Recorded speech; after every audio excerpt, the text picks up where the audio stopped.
So hello everyone and I hope everyone is preparing very nicely. और सबकी preparation बहुत अच्छी चल रही है। एंड ऐसे के बारे में आज हम डिस्कस करने जा रहे हैं। फर्स्ट ऐसे जो कि हम ऑलरेडी डिस्कस कर चुके हैं चैप्टर 1 एंड चैप्टर 2 में। ये सेकंड ऐसे है जो सेक्शन बी में आता है आपके ऐसे पेपर में यूपीएससी मेंस में। उसके बारे में आज हम इन डिटेल डिस्कस करेंगे। ये वाला वीडियो काफी डिटेल में होने वाला है। एंड इसमें छोटी छोटी चीजें जो उस समय दिमाग में आती है, उस समय उस तुरंत उस चीज का सॉल्यूशन किस तरह किया जाए, और क्या क्या जो प्रोसेस होता है, थॉट प्रोसेस क्या होता है जिस समय हम ऐसे लिख रहे होते हैं, तो वो सारी चीजें भी इसमें साथ में डिस्कस की गई है। इसलिए काफी डिटेल में ये वीडियो बनाया गया है। And this is a small introduction about me and let us move on to chapter 3। Essay जो था मैंने अटेम्प्ट किया था। Just because you have a choice it does not mean that any of them has to be right. जो सबसे पहली चीज इसमें दूसरे एसेस के मुकाबले जो नजर आ रही थी फर्स्ट इंप्रेशन में, वो ये था कि इसमें दो सेंटेंस थे। Just because you have a choice, comma, it does not mean that any one of has to be right. पहली चीज यही नोटिस की थी मैंने कि भाई देखो, इसमें दो स्टेटमेंट्स हैं, तो अपने पास पहले ही क्या हो गया, सेग्रीगेशन हो गया कि दो आराम से नई डायमेंशन हम खोल सकते हैं। पहले इस स्टेटमेंट के बारे में लिख दो, फिर इसके बारे में लिख दो। तो मुझे सबसे पहली चीज यही नजर आई एंड आई देखते ही मैं इसको सिलेक्ट कर लिया था।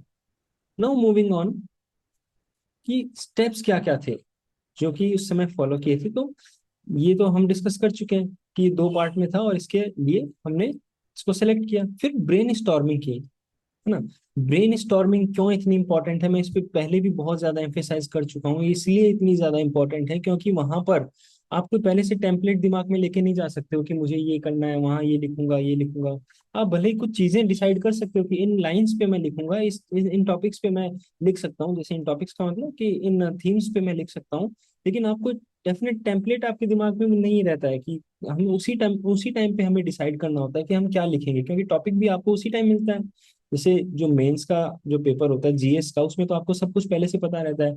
एसएचजी पे आएगा, एनजीओ पे आएगा, इकोनॉमी पे आएगा, डिजास्टर मैनेजमेंट पे आएगा। लगभग सारे टेम्पलेट्स हमें पता होते हैं ना। और हमें ये तक पता होता है कि इस क्वेश्चन में हम ये लिखेंगे। लेकिन यहाँ पर एकदम से आपके सामने आता है, तो जब वो एकदम से टॉपिक आपके सामने आता है, आपका ब्रेन उसके अच्छे से हैंडल कर सके, इसीलिए हम ब्रेन स्टॉर्मिंग करते हैं टॉपिक से पहले भी और ऐसे के एग्जाम से पहले भी। तो ऐसे के एग्जाम से पहले हमें कोई भी 10 टॉपिक्स आप उठा लीजिए और 10 मिनट तक उन्हें ब्रेन स्टॉर्मिंग कीजिए।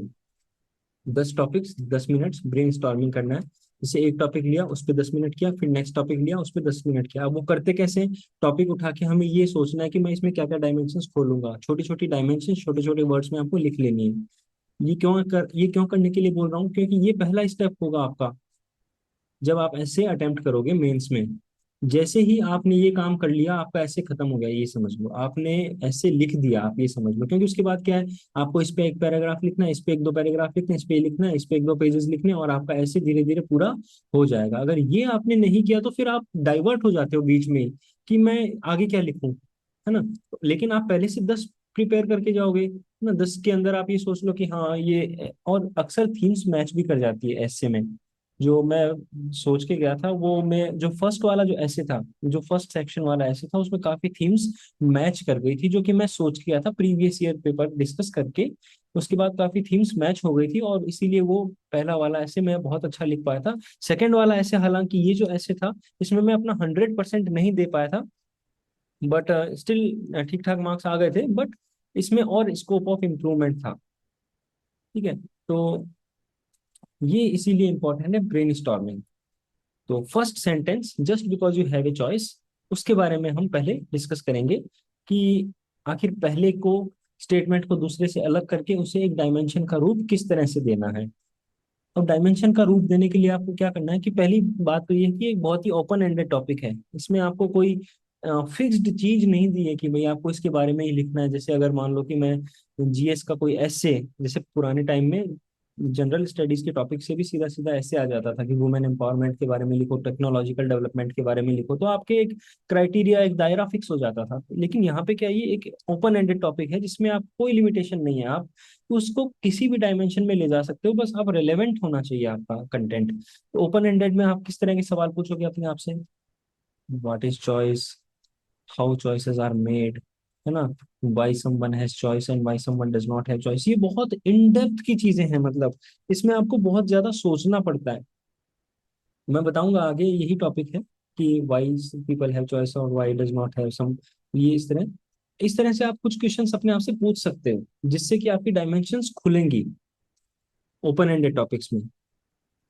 तो जब मैंने अपने आप से ये सवाल पूछा था व्हाट इज ए चॉइस, तो कुछ सेकंड्स विचार करने के बाद में ये पता चला कि भाई चॉइसेस आर प्रिविलेज। और ये पहला स्टेटमेंट था जो मैंने वहां पे लिखा था।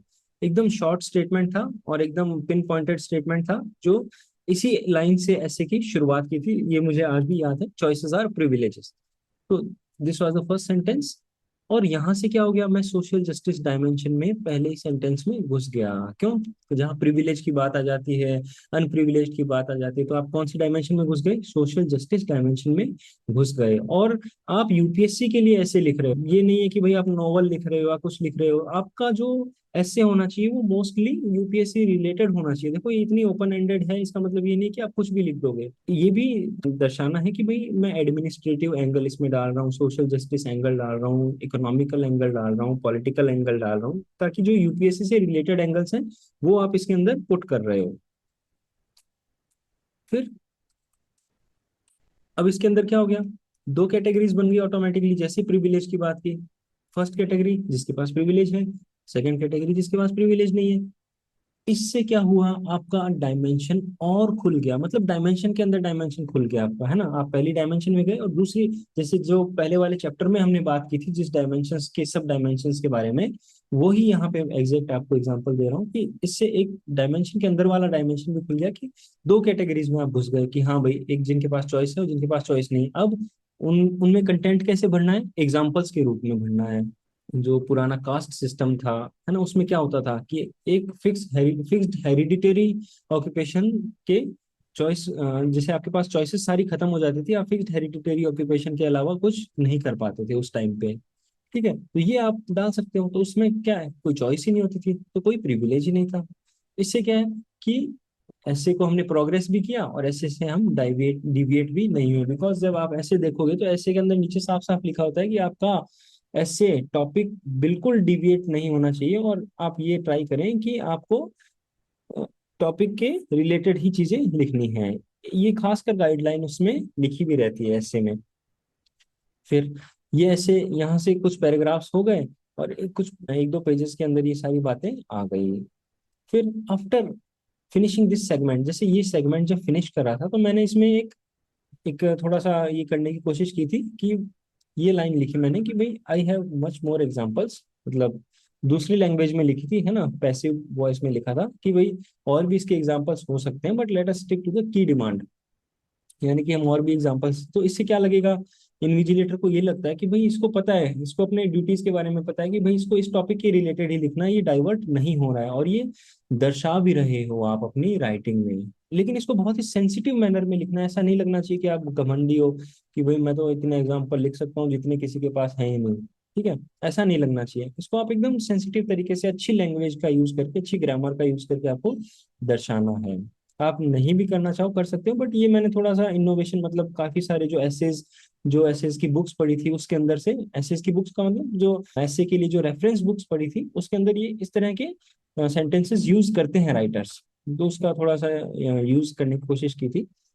Now the focus got shifted to the second statement. It does not mean, ये वाला जो सेकंड स्टेटमेंट है हमारे ऐसे के टॉपिक का, कि that it does not mean that they all of them has to be right. मतलब उनमें से कोई एक भी चॉइस राइट ना हो, ऐसा भी पॉसिबल है। ये उसका सेकंड स्टेटमेंट था कि जरूरी नहीं है कि सारी चॉइसेस हों, उसमें से एक एक ना एक जरूरी है कि वो राइट ही हो। ये सेकंड स्टेटमेंट है, इसके अंदर अब हम इन डेप्थ देखेंगे।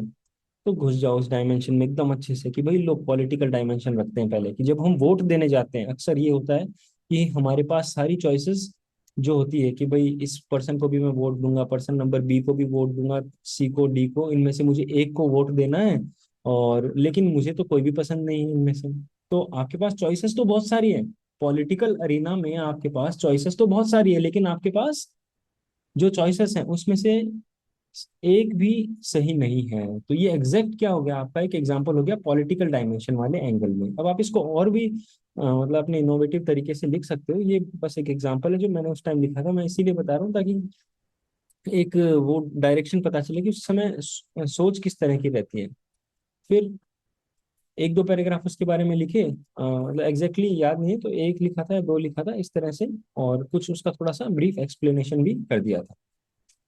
Then moving on to economic dimension, अब इकोनॉमिक डायमेंशन में घुस गए, और उस इकोनॉमिक में भी खासकर सोशियो इकोनॉमिक। अब ये सोशियो इकोनॉमिक का मतलब क्या है कि भाई आपने क्या कर दिया उसमें, जैसे कि मैंने आपको एग्जांपल दिया था स्टार्टिंग में कि भाई ट्रांसजेंडर्स, विमेन एंड ट्राइबल्स, है ना, ये ऐसे इन सभी जो वल्नरेबल सेक्शंस हैं, इनका आपको एग्जांपल पुट करना है। ये अच्छा ऐसे डेवलप करते हैं आपके लिए।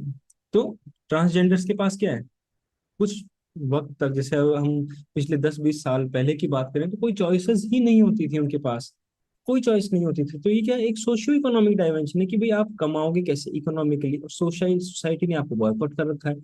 ये सारी चीजें आपको इन डेप्थ वैसे तो पता ही है आपको सारी चीजें, बिकॉज आप जीएस के लिए इतना प्रिपेयर करके जा रहे हो, ये सारे फैक्ट भी पता होंगे आपको कि हमारे इतने ट्रांसजेंडर्स हैं इंडिया में, लेकिन उनके पास क्या है, कोई चॉइस नहीं है। तो वो आपने फैक्ट के साथ, हाँ दूसरी एक और बात कि आप हर जगह पे बार बार फैक्ट मत मेंशन कीजिएगा। कभी भी ये चीज आप मत करना कि बार बार फैक्ट्स मेंशन कर रहे हो। ये जीएस का पेपर नहीं है, आपने 3-4 पेजेस में एक फैक्ट लिख दिया बहुत है। वरना क्या होता है कि वो वहां पे उनको फैक्ट से मतलब नहीं है, उनको आपके थॉट प्रोसेस से मतलब है कि आप इसके बारे में क्या विचार रखते हो, आपकी सोच का दायरा कितना बड़ा है। ठीक है। तो ये लिखा कि until recent past due to non recognition of their gender, यानी आपने क्या कर दिया, जेंडर अप्रोच भी इसमें डाल दी। फिर बाद में नेक्स्ट, अब थोड़ा टाइम आता है कि हम ऐसे के डीप डाइविंग करें। हमने अभी थोड़े ऐसे एग्जांपल्स लिखे जो कि क्या है, जो कि हर कोई लिख के आता ही है, ये सब पता होता है सबको कि हाँ पॉलिटिकल हो गया, सोशल हो गया। अब हम थोड़ा फिलोसॉफिकल एंगल से सोचेंगे इसमें कि फिलोसॉफिकल एंगल कैसे उठाया जाए। और हाँ साथ ही साथ आपको कॉन्स्टेंटली रीड करते रहना है ऐसे का जो टॉपिक है उसको, ताकि आप टॉपिक से डाइवर्ट ना हो। मतलब आप जितना बार उसको पढ़ोगे, जितनी बार उस टॉपिक को पढ़ोगे, आपको नया आइडिया जरूर कुछ ना कुछ आएगा। एक दो बार नए आइडिया आपको आएंगे ही आएंगे कि मैं एक और डायमेंशन कर लूँ, एक और कर लूँ। बस आपको ये ध्यान रखना है कि आपको बस डेविएट नहीं होना है टॉपिक से। देन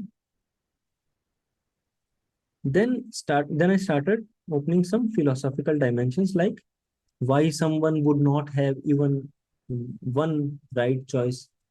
ऐसा क्यों होता है कि किसी के पास एक भी राइट चॉइस अवेलेबल नहीं है उन चॉइसेस में से, है ना। ये एक फिलोसॉफिकल डायमेंशन है, इसमें आप क्या है सोच रहे हो।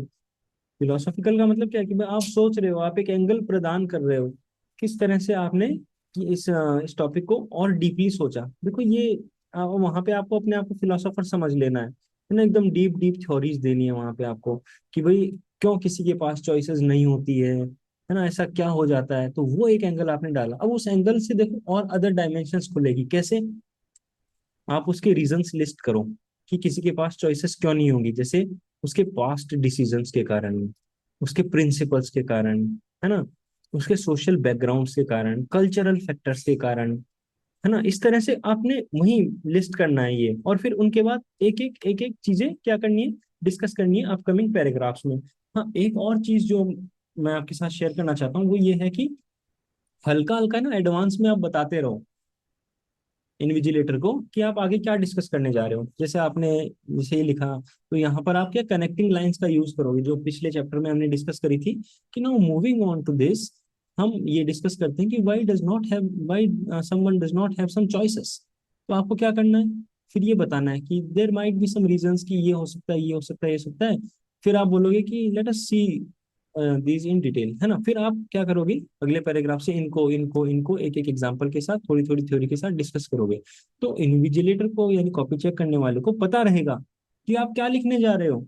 वो उस भ्रम में नहीं जिएगा कि भाई अब पता नहीं क्या आ जाएगा, ऐसे क्या हो जाएगा, मतलब सरप्राइज नहीं होगा। वो उसको पता रहेगा कि हाँ ठीक है, आप कुछ इस तरह का लिखने जा रहे हो, तो उसके दिमाग में भी फ्लो रहेगा और वो कनेक्टिविटी बनी रहेगी। इस चीजों का बहुत ज्यादा इम्पैक्ट पड़ता है, मतलब बहुत ज्यादा इम्पैक्ट पड़ता है इन चीजों पर। ये आपको कनेक्टेड करवा देते हैं पूरा। ऐसा लगता है कि आप कम्युनिकेट कर रहे हो किसके साथ, कॉपी चेक करने वाले के साथ। इस तरह का आपका कम्युनिकेशन होना चाहिए, उसको बताते रहो। जैसे हम घर पे बात करते हैं उस तरह से आपको बात करनी है उस इन्विजिलेटर के साथ। ये सारी चीजें, ये छोटी छोटी चीजें होती है, लेकिन ये काम की चीजें होती है। ये छोटे छोटे वो होते हैं जो कि आपके ऐसे को बहुत ही सुंदर बना देते हैं। बाकी कंटेंट सभी के पास रहेगा। तो ये एक खास चीज थी जो मैं बताना चाह रहा था। तो ऐसा आपने लिखा, और लिख के फिर एक एक डायमेंशन इंडिविजुअली डिस्कस की। जैसे फिर मैंने एक एग्जांपल भी लिखा, जैसे प्रिंसिपल्स वाली बात है तो प्रिंसिपल का एग्जांपल भी लिखा कि गांधी जी का प्रिंसिपल क्या था, नॉन वायलेंस का था। तो जब नॉन कॉपरेशन मूवमेंट इतने फुल फ्लो में था, उनके पास अच्छी खासी चॉइसेस थी कि वो भगा सकते थे यहाँ से अंग्रेजों को, सब कुछ सब उनके साथ थे, सब कुछ पूरा सपोर्ट था, है ना, सारे लीडर्स थे, सब लोगों के अंदर जागृति हो चुकी थी। लेकिन उन्होंने क्या किया, मूवमेंट को स्टॉप किया। क्यों? क्योंकि उनके पास प्रिंसिपल आर्डा आ गया था, कौन सा, नॉन वायलेंस का। उनके पास बहुत सारी चॉइसेस थी, लेकिन ये, भाई इसको रोकना भी एक राइट चॉइस थोड़ी थी। आपने मूवमेंट रोक दिया, ये एक राइट चॉइस थोड़ी थी। ऐसा क्रिटिक्स बोलते हैं, ठीक है, ये आपको लिखना है कि ऐसा क्रिटिक्स बोलते हैं कि वो मूवमेंट नहीं रुकना चाहिए था। अगर वो मूवमेंट होता तो हम आजादी के और भी करीब आ जाते। ठीक है, अब भाई आप खुद पे नहीं लेना चाहते हो तो एज पर क्रिटिक्स बोल सकते हो आप, ठीक है। तो वो राइट चॉइस नहीं थी। तो इतनी सारी चॉइसेस में उनके पास एक भी राइट चॉइसेस नहीं थी भाई, बिकॉज ऑफ देयर प्रिंसिपल, उनके प्रिंसिपल्स उसमें आड़े आ गए। तो ये बहुत ही डीप डायमेंशन में आपने सोच के क्या किया, निकाल के एक अच्छा एग्जाम्पल प्रेजेंट किया, तो इन्विजिलेटर खुश होगा कि चलो भाई ठीक है, इन्होंने इतना सोचा भी है। नेक्स्ट डायमेंशन आप ओपन करिए, कि एक और फिलोसॉफिकल डायमेंशन की, ये पूल ऑफ चॉइसेस जो हैं ये इंक्रीज कैसे होगी, सो दैट हमारे पास एक दो राइट चॉइसेस तो आए। मतलब ये हम अभी काफी डीप में चले गए इस टॉपिक में, तो हम इस तरह ये जो, जैसे सपोज करो कि आप ऐसे लिख रहे हो, 13 पेजेस का लिख रहे हो, एक एग्जांपल दे रहा हूँ। 13, वो डिपेंड करता है आपकी राइटिंग बड़ी है छोटी है किस, है ना। तो आप 13 पेजेस का सपोज ऐसे लिख रहे हो, तो अक्सर क्या होगा, 1 page, 2 page, 3 page, 4 page, 5 page लिखोगे, फिर लगेगा अरे यार अब क्या लिखें। 6 7 के बाद एकदम से ऐसे आता है अब क्या लिखें। तो वहां पर क्या होता है कि आपको थोड़ा और इन डेप्थ जाना पड़ता है, इस तरह के एग्जाम्पल अंदर से खोज खोज के निकालने होते हैं, ठीक है। तब आपका ऐसे 13 पेजेस तक पहुंच जाता है।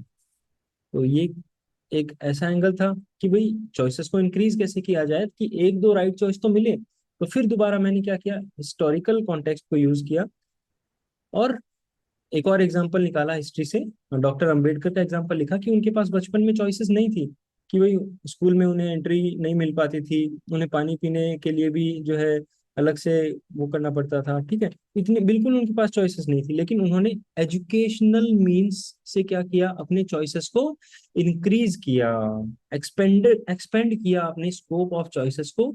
और उसके बाद में आप जानते ही हैं आगे। तो देन यहाँ तक ये काफी सारे पेजेस इसमें यूज हुए, at least 3 4 around, I hope they were used exactly, I don't remember. लेकिन ये अच्छी खासी डायमेंशन यहाँ पुट कर दी थी, इन डेप्थ थोड़ा गए थे। देन आई स्टार्टेड कंक्लूडिंग, और फिर बाद में धीरे धीरे कंक्लूडिंग एंड की तरफ जाना स्टार्ट कर दिया।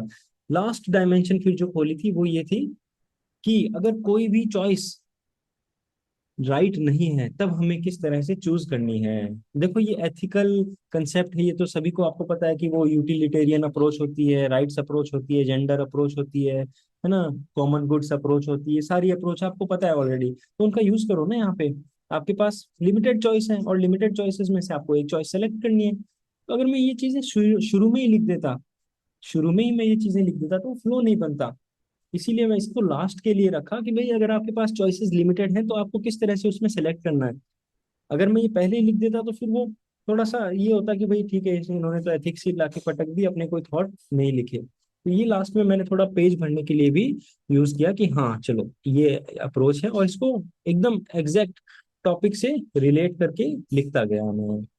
Then I concluded the essay, and it was mostly related to introduction only. Introduction से रिलेटेड ही मैंने ऐसे लिखा था, सॉरी एक कंक्लूजन लिखा था, जिसके अंदर थोड़ा बहुत एग्जैक्टली मुझे याद नहीं आ पा रहा है कि वो लास्ट की लाइंस क्या थी, बट उसको मैंने प्रिविलेजेस से कंसिडर करते हुए ही कुछ लिखा था।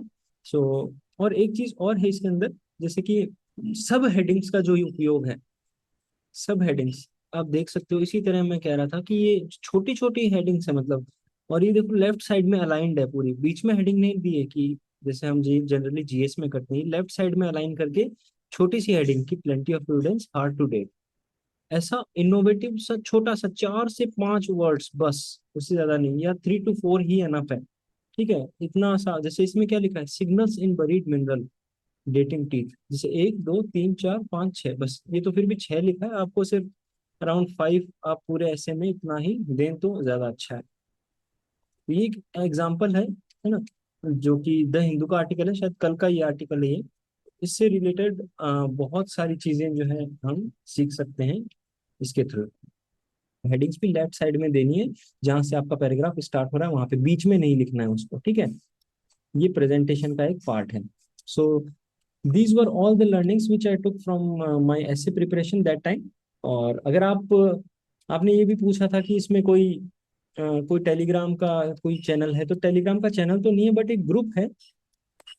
और अगर आप उसमें ऐसे वगैरह आप जो है लिख के भेजोगे तो definitely I will revert back, और मैं उसमें जो भी मेरी तरफ से मदद होगी मैं उसमें पूरी तरह से इम्प्रूवमेंट करने के लिए रेडी हूँ। And thank you all. और anthropology related video I am also making, so I will be coming with it soon.